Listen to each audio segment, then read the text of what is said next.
بسم اللہ الرحمن الرحیم۔ السلام علیکم۔ ایمان کے بنیادی ارکان جیسا کہ اللہ تعالیٰ پر ایمان لانا، فرشتوں پر ایمان لانا، کتابوں پر ایمان لانا، رسولوں پر ایمان لانا، یوم آخرت پر ایمان لانا، تقدیر کے اچھا یا برا ہونے پر ایمان لانا کے علاوہ لوح محفوظ پر پکا اور سچا یقین ہونا بھی ضروری ہے۔ لوح محفوظ عربی زبان کا لفظ ہے۔ لوح عربی میں تختی کو کہتے ہیں۔ اسے لوح محفوظ، ام الکتاب اور کتاب مکنون بھی کہا جاتا ہے۔ شیاطین کی دسترس یعنی پہنچ اور کمی بیشی سے پاک ہونے کی وجہ سے اسے لوح محفوظ یعنی محفوظ تختی کا نام دیا گیا ہے۔ روایات میں ہے کہ اللہ تعالیٰ نے دو جہاں بنانے سے 50,000 سال پہلے لوح محفوظ کی تخلیق کی ہے۔ اللہ تعالیٰ نے جب قلم اور لوح محفوظ کو تخلیق فرمایا، اللہ تعالیٰ نے قلم کو حکم دیا کہ لکھ۔ قلم نے اللہ تعالیٰ سے عرض کیا، یا اللہ تعالیٰ میں کیا لکھوں؟ اللہ تعالیٰ نے ارشاد فرمایا، اس کائنات کے شروع ہونے سے ختم ہونے تک کے تمام معاملات کو لکھ دے۔ قلم نے اللہ تعالیٰ کے حکم کی پیروی کرتے ہوئے سب کچھ لوح محفوظ پر لکھ دیا۔ لوح محفوظ پر ہر چیز درج ہے، جو کچھ ہو چکا ہے اور جو کچھ اس زمین و آسمان میں ہونے والا ہے، اس کے بارے میں سب کچھ لوح محفوظ پر لکھ دیا گیا ہے۔ لوح محفوظ انسانوں اور شیطانوں کی پہنچ سے دور ہے۔ کوئی بھی جن و انسان لوح محفوظ تک نہیں پہنچ سکتا۔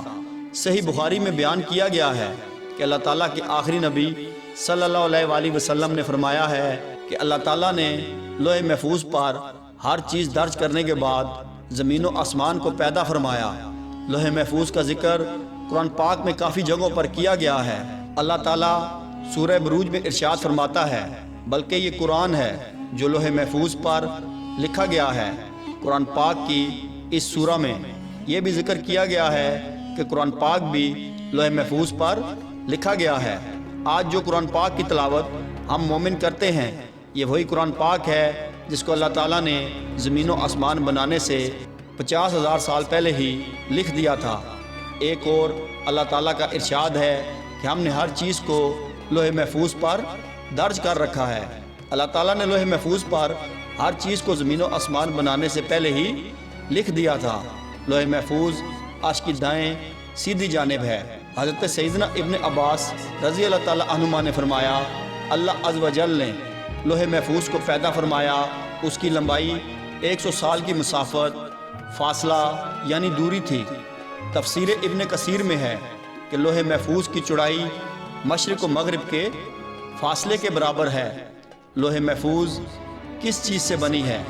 لوح قلم ان اشیاء میں سے ہیں جن کی حقیقی کیفیت اللہ عز و جل اور اس کے بتائے سے سرکار دو عالم صلی اللہ علیہ وآلہ وسلم ہی جانتے ہیں۔ البتہ احادیث میں کچھ کیفیات کا بیان ملتا ہے۔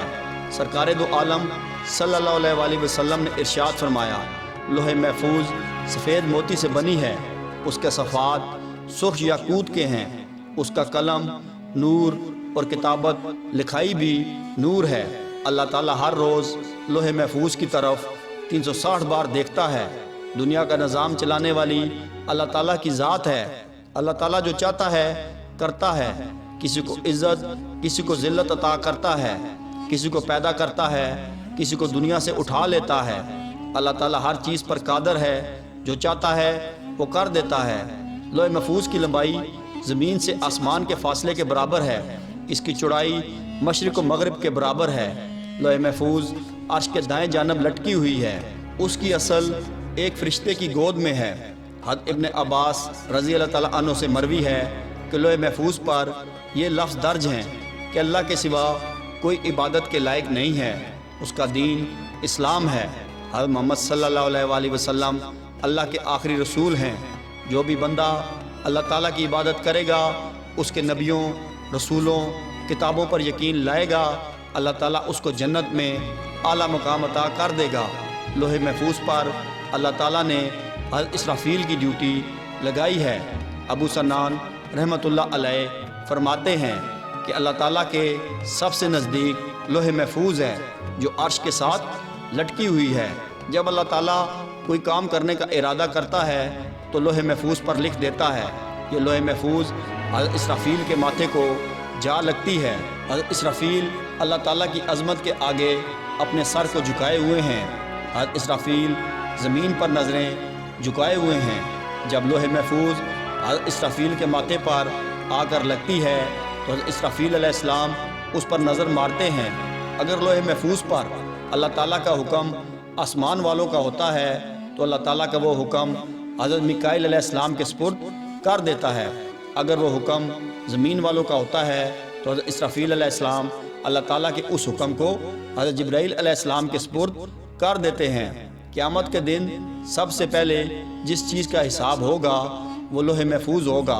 اللہ تعالیٰ قیامت کے دن سب سے پہلے لوح محفوظ کو حساب و کتاب کے لیے بلائے گا تو اس کا ہر حصہ کانپ رہا ہوگا۔ اللہ تعالیٰ لوح محفوظ سے فرمائے گا، کیا تم نے میرے سارے حکم پہنچا دیے تھے؟ لوح محفوظ اللہ تعالیٰ کی بارگاہ میں عرض کرے گی، جی میرے رب، تو حکم ہوگا تیرے حق میں کون گواہی دے گا؟ لوح محفوظ اللہ تعالیٰ کی بارگاہ میں عرض کرے گی، میرا گواہ حضرت اسرافیل علیہ السلام ہے۔ اس کے بعد حضرت اسرافیل علیہ السلام کو بتلایا جائے گا۔ حضرت اسرافیل علیہ السلام کو اللہ تعالیٰ کی بارگاہ میں حاضر ہونے کا حکم ہوگا تو اس وقت حضرت اسرافیل بھی کانپ رہا ہوگا۔ اللہ تعالیٰ حضرت اسرافیل علیہ السلام سے پوچھے گا، کیا تم کو لوح محفوظ میں میرے تمام احکامات پہنچا دیے تھے؟ تو حضرت اسرافیل علیہ السلام اللہ تعالیٰ کی بارگاہ میں گواہی دیں گے، جی ہاں رب العالمین۔ اس وقت لوح محفوظ کہے گی، سب تعریفیں اللہ تعالیٰ کے لیے ہیں جنہوں نے مجھ کو برے عذاب سے دور رکھا۔ اس کے بعد حساب و کتاب کا سلسلہ جاری ہو جائے گا۔ ہمارے بے شمار دوستوں کا یہ سوال ہوتا ہے کہ کیا لوح محفوظ پر لکھا ہوا دعاؤں سے تبدیل ہو جاتا ہے؟ اس کے سوال کا جواب یہ ہے، تقدیر 3 قسم کی ہوتی ہے۔ پہلی تقدیر وہ ہوتی ہے جس کو اللہ تعالیٰ انسان کی دعاؤں سے بدل دیتا ہے۔ دوسری تقدیر وہ ہوتی ہے جس کو اللہ تعالیٰ اپنے نبیوں، رسولوں، ولیوں اور نیک بندوں کی دعاؤں سے بدل دیتا ہے۔ اس 2 قسم کی تقدیر کو تو بدلا جا سکتا ہے، لیکن تقدیر کی تیسری قسم وہ ہے جو لوح محفوظ پر لکھی ہوئی ہے۔ اس تقدیر کو کبھی نہیں بدلا جا سکتا، اس میں کسی بھی قسم کی تبدیلی نہیں ہو سکتی۔ لوح محفوظ پر لکھی گئی تقدیر کو کبھی بھی تبدیل نہیں کیا جا سکتا۔ اللہ تعالیٰ سے دعا ہے کہ اللہ تعالیٰ ہم کو شریعت محمدی صلی اللہ علیہ وآلہ وسلم کے مطابق زندگی گزارنے کی توفیق عطا فرمائے، آمین۔